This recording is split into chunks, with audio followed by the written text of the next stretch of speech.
Hey, no. Come here.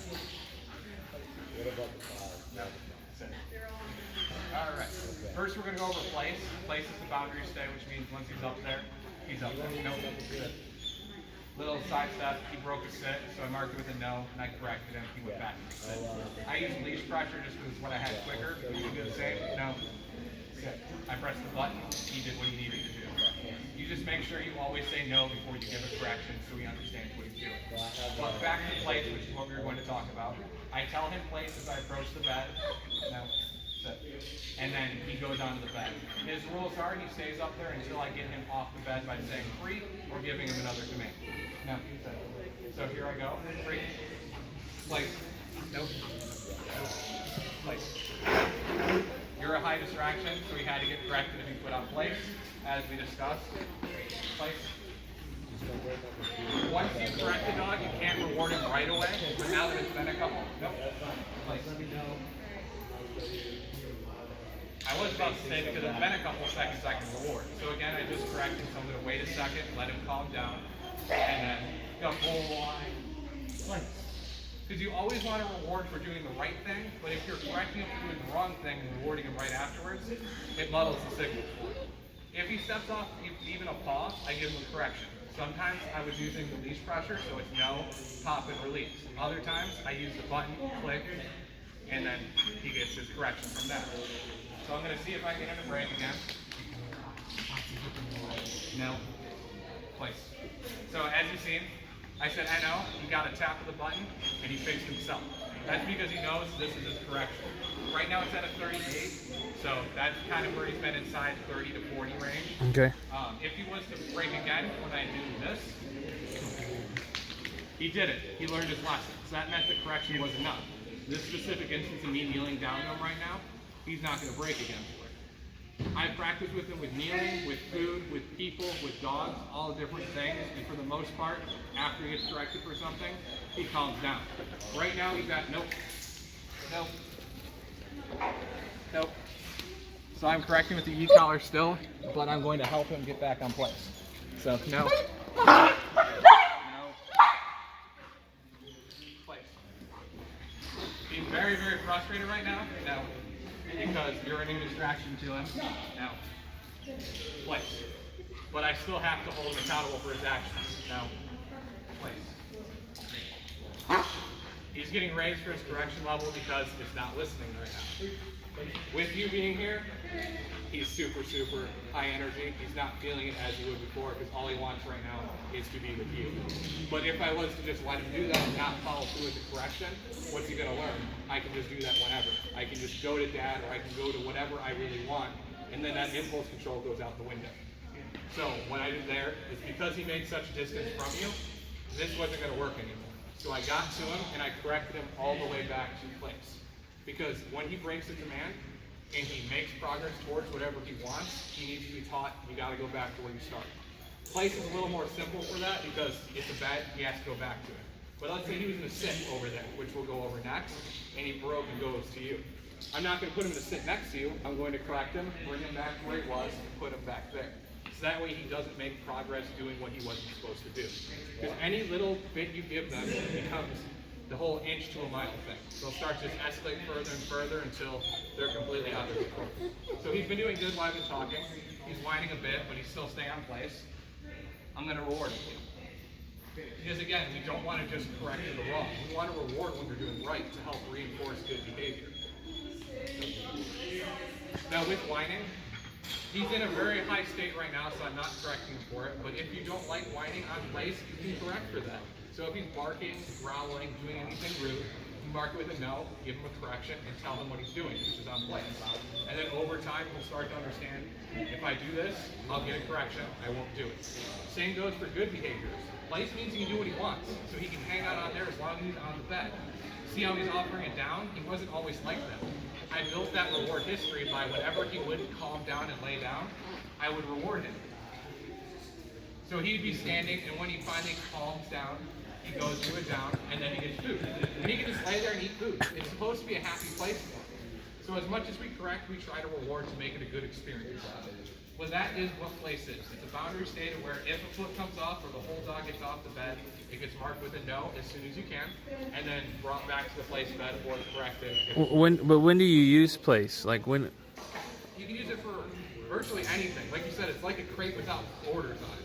I like it for with my girls when someone comes over to my house. You know how dogs are really excited when they first get there? Well, I put my girls on place for like 5 minutes to decompress because all that energy from that new exciting person, it makes the dog more rude than it is when they kind of calm down. So what I do is I put my girls on place and then they hang out there, they get nice and calm, and then I free them up. I also use it because my girls are high energy when they're super playful and I'm trying to get stuff done like cooking dinner or something. I'll put them on place. They're stuck on that bed to do whatever they want as long as it's appropriate. I can do what I need to do. That way you're not pulling your hair out while your dog's driving you crazy and you don't have to put them right in a crate. It's kind of like that nice middle ground. I've also used it for timeouts if my dogs are being rude, if they're being too obnoxious with each other or just getting too feisty. I'll put them on place to decompress. Basically, it's a nice place to get a dog calm and contained within a region so that way you can get something done where you can have family over. Thanksgiving was a big thing with my family. My girls were so excited. We had like 18 people in the house. They were crazy, even though they're well trained. So I either had to have them sit or down or they'd be being nuts. So I put them on place instead. That way they can still be a dog in their little region, but that's where they're at. And service dogs use it out in public, places like that. You might see dogs that are sitting by tables on towels. That's a place command. It's just been generalized. So they taught the dog those same rules apply. So once the dog really understands this, like it's doing now for you, you can transfer it to other items. My girls can do it on hard benches, they can do it on stumps, rocks. You can start to hold them accountable for other items and just use it for daily life. Of course, some rocks might be pretty big for him, but my girls are pretty small, that's why I use rocks. But that is the place command. So you hold them accountable as soon as the foot comes off the bed. Even if you say NO and the dog fixes himself, you give him a correction. Not as strong, but you still need to make sure no has value. If no is all you give him for a correction, over time, it doesn't matter. I built up what NO means because I've given him the consequence to follow. It's basically like writing a ticket and then they're paying for it with the correction. It also gives you more time to react. So like when he ran all the way to you, I marked him no when he got off the bed. So that way he better understood when I got to him, brought him over, that's what he's corrected for. And it was the first time I've seen it, but that he got a little bit frustrated with the leash and he bit at the leash a bit. That was because he really, really wanted you. Like we mentioned before the video, you are like the ultimate distraction that I couldn't prepare for because even if I had a cardboard cutout of you, it's still not the real deal. I practice with academy instructors, dogs, the other trainers like Bobby, Joe, and Justine, the girls up front. So he has been generalized several people for these things, but you and your family are the ultimate distraction. And what you guys can do as a family is work together to work him like this. If he's this crazy at home for you guys, get together, a couple of you, and then have someone ready to give the consequence, and have someone else ready to do like I did, kneeling or giving him a little bit of advice to leave. Never use another command. So for instance, we're going to go over recalls. Don't use the word for your recall, which is come, to get him off the bed, because then you're correcting him for another command and it messes that up. But you can say his name, you can pat the ground. I've even taken Bill Jack, and that's the trait we use for him, and drop it on the ground. He'll look at it, he wants it, but he won't break for it. And then I reward him because he made the right choice. I also like to give him the reward I teased him with on the place bed afterwards. I never release him to go grab it, because then he'll start to learn I can just go grab it without being released. We want to make sure the dog doesn't make assumptions on his own that ruin the obedience we're doing with him. So that is the place command. You walk him up, you say place, and then from there, he leaves the bed, he gets a consequence. When he came to me, did you tug it the whole way, or did you drag him, or did you? It was popping. At the one point where he really fought me on it, for a second it was more of a drag, but it's meant to be a pop the whole way down. Okay. It doesn't have to be super strong. The one thing you'll learn as you're training is finding that balance for you. I've worked with him now for 4 weeks, so I know in most instances how much needs to be applied force wise to it for whatever he's doing. But the way to learn how to do it is start really soft, and then if the dog makes a mistake again, that was too soft.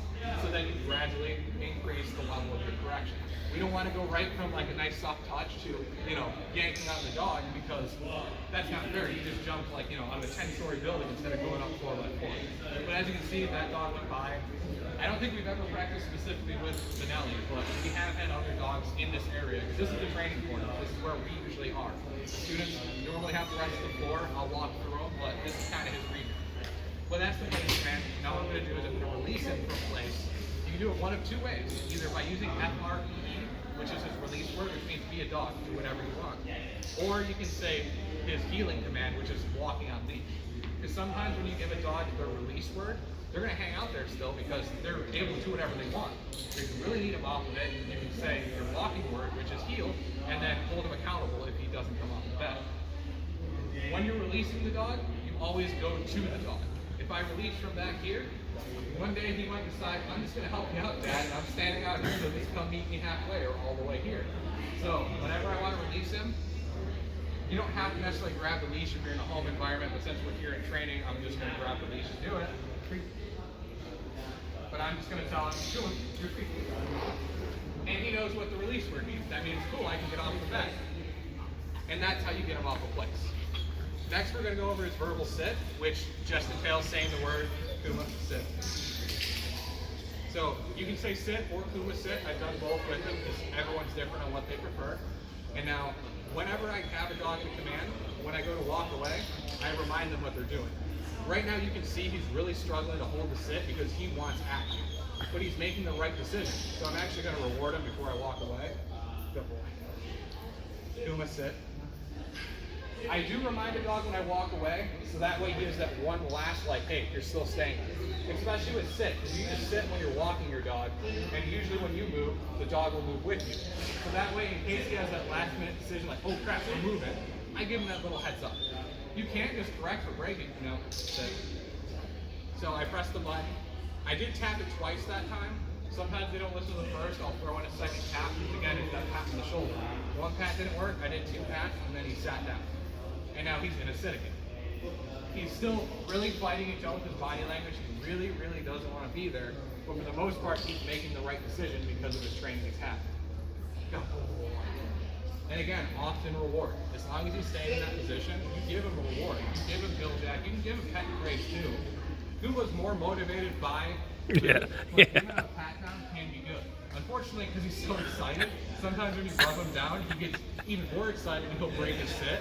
So that's why I usually stick to food for his petting, praising, and rewarding for doing command. But in the sit command, I've gone, as you can see, the long line's on the ground right now. When I start, I don't just leave it on the ground from the beginning. I hold the line and slowly make distance. So when you go home, I want you to do that. We're going to practice here with long distance, but when you get home, start small, work your way to it. Because maybe you're starting on the 6-foot leash and just do like one step out, back and reward, and slowly build to it in that same session. If he's struggling, then you know I got to work here before I can make it to where we're at now.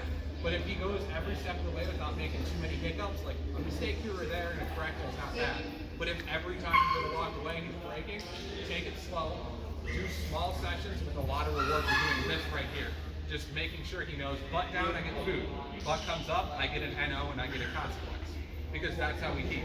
So he down, so no. Kuma, free. Sit. So Kuma is sometimes submissive. When a dog's submissive, they kind of do that belly up thing or they get low to the ground. With him specifically, I can't just correct him back into a sit from a down because he's going to flop again because he's like, I give up, you win. But unfortunately, we want him to sit, so he's not really getting where he needs to be. So what I did was I released him and then put him into the sit. He did get a correction on this when he downed, so I said no and gave him that feeling. He can fix himself sometimes, but in that case, he stayed submissive, he stayed low. So then I just helped him with the leash up into the sit and moved him away from that position. My girl Candy does the same thing. If I correct her for a sit or anything, her default is I'm going to lay down because like, hey, I'm down, like you win, Dad. And then unfortunately, if it's a sit, sometimes in the game when I put her back in a sit, she's like, oh gosh, I'm in trouble, and down again. And you get stuck in a cycle. So that's why I kind of reset him instead of just yanking him up and then yanking him up and yanking him up and yanking him up. But since he's holding the sit again, I'm going to reward him. And I'm going to add in sit stay by releasing him free. You're free. I don't do sit stays for too long in here because the floor slips, slides a lot. yeah. It's hard for a dog. In carpet and grass, concrete even, dogs have an easier time with it. So in those instances, you can do a longer stay. I never really clocked in his stay time, but I've at least done a couple of minutes in a sit while I'm writing his training logs or doing some kind of work and still watching him to hold him accountable. Next we're going to do is down, which is his other stay command. Kuma, down. And just like sit, I say the word once, he goes into the position. I'm gonna move the place bed because next we'll be walking on leash, and this is like their number one go-to. Whenever they see it, normally dogs die for it, but it's the place they get the most food. So just like the sit, almost identical rules apply. If he breaks a sit in any way, as soon as you can, you mark it NO and you give a correction. May it be pressing of the button or the leash pressure. When you press the button to tap him, it's no, tap, and then the dog goes back to a down. If the dog doesn't listen, then you do it with the leash pressure. Or if you do it from start with the leash pressure, it's just as simple as NO, down, direction. So you correct downwards for down, and for sits you correct upwards with his leash pressure. Just, it helps being directional because then it kind of gets them towards the direction you want them. Because when we teach it, that's how we do it. We give food to lure them, but we also add a little bit of pressure in it so that way they learn like this way means that, this way means that. It just helps set up the dog for more success. So he's doing good in his downstay, like with everything else, I'm going to reward him a little bit. The boy.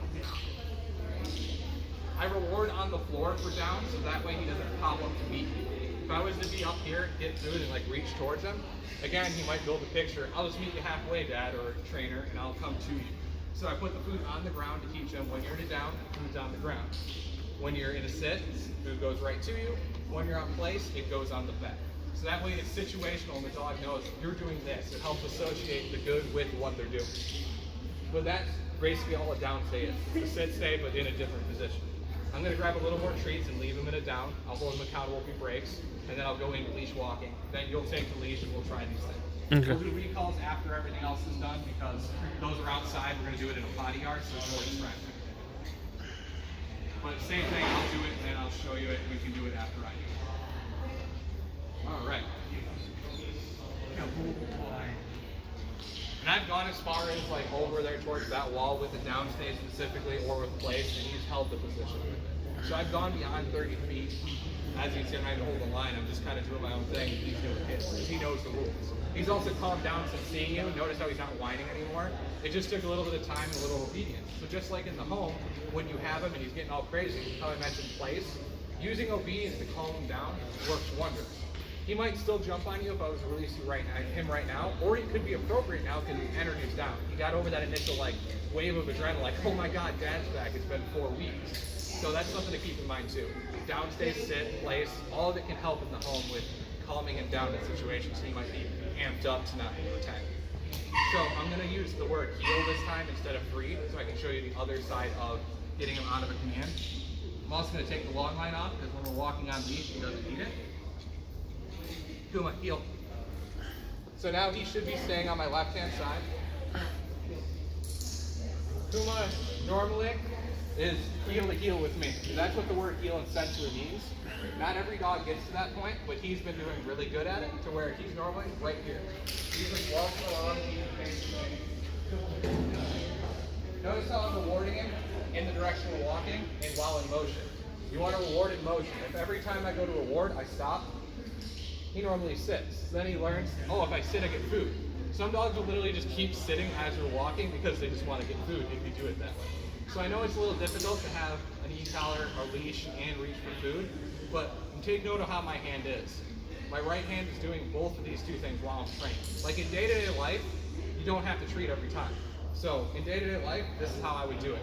Or even this if you can do it. So the reason why we do it on the left is that way right-handed people, like me and most, can interact with the world with our dominant hand and the dog's contained on the side. But this works too. Alternatively, like I said, having something for it to hang off of you, you can still use it and have this free hand.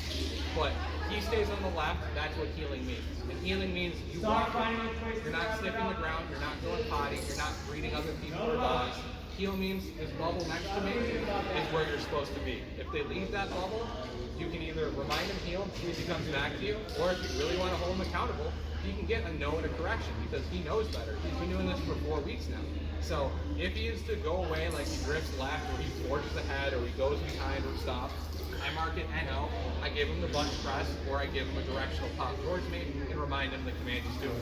So if he veers, I'll say NO, press button, and then I'll remind him to heel. He knows after he gets that pat in the shoulder, crap, I was healing with Jagger, I need to go back there. And that's how you get him back to where he needs to be. So Kuma, heel. He's to the point now to where with me, I don't really have to remind him, and he'll follow me, no matter how unpredictable I am. Because that's how we teach it. I make myself dizzy, and I change directions a ton and hold him accountable. So he might do this with you right away, or you might need to practice a little bit. I'm not feeding him continuously, but if he's struggling, I would be feeding him continuously. That way he knows, stay by you, you get rewarded. Sometimes with him, he gets a little close and crowds me on left-hand turns. You can, I'll see if he'll do it again. You can give him a little bit of a tiny correction to kind of guide him to get off you a little bit, because he's kind of cheating. He's supposed to be watching me, but he's kind of rubbing up against me, so he can still look at those cool dogs and people and get away with walking. So, no, heel. He's calmed down some of the lower correction level. You might have saw he had more of a reaction to that one. It's because he's not as focused on you and other things. So he's going back down to 30. What was he at? 45. But that's where it comes into play that you will be changing the level depending on his interaction level. Once he's calm, he's lower. He knows to auto sit, so when I'm healing and I stop, he normally sits. I don't correct him for not doing it, but I reward him for doing it. Because when I walk, he should follow me. But this way, if you ever need to stop, if you're talking to a neighbor or if you're in the park and you want to socialize yourself, the dog will be able to hang out, not be wandering or pulling at the edge. He knows he was backing up. I thought I lost him for a second. But auto sits are a part of healing as well. Now I'm going to show you door manners, and then we're going to go through all the things with you. And once you do all those things, we're going to go out that door and go to the front field and do recall. Okay. Door manners are basically sit at a door. It's teaching the dog not to run through the door as soon as it opens. With him, I have him to where he normally sits without being told at the door and will hold it. But for you, I would remind him to sit until he really understands it. So for the demo's sake, I'm going to tell him to sit right now. So I'm going to go towards this door, so heel.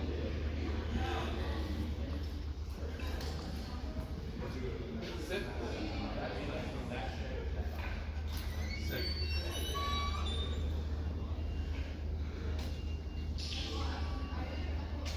Free. So normally if you're going through the door, you would then tell him heel or free and walk through the door. This way he waits for your permission when you're leaving the building and you don't have to worry about him bolting out the door and running away. Now, I do the same thing for the back door of my trailer, my house on the hill, because I have a fenced-in backyard, but every time my girls need to go outside, I still hold them accountable. You don't have to do that, but it also helps reinforce don't go through the door without permission. Now, thresholds in the home, I'm not saying if you go from your living room to your bedroom or any room to room, you have to do it. But entering and exiting a building, those situations to where if he bolts, he could be a loose dog, I always hold my dogs accountable so that way if that moment ever arises, he doesn't go bolting through the door. So that's the basics of sit, down, place, healing, and door manners, which is just a modified sit. Now I'm going to have you go through those behaviors. I'm going to help you through it, coach you through it all. He was in an auto sit, so the fact that he's down doesn't affect me because he was free to do what he wants. He's just being calm and hanging out. When they're doing the automatic stays, I don't care what position my dog's in as long as it stays calm. He's not going nuts, he's not running to the end of the leash, he's not trying to go meet anybody, he's not whining for you anymore, he's being a good dog. And I'm going to reward him one last time just because he's been doing pretty good since the place incident. And then if you want to stop the video, now it's time for you to do everything. All right.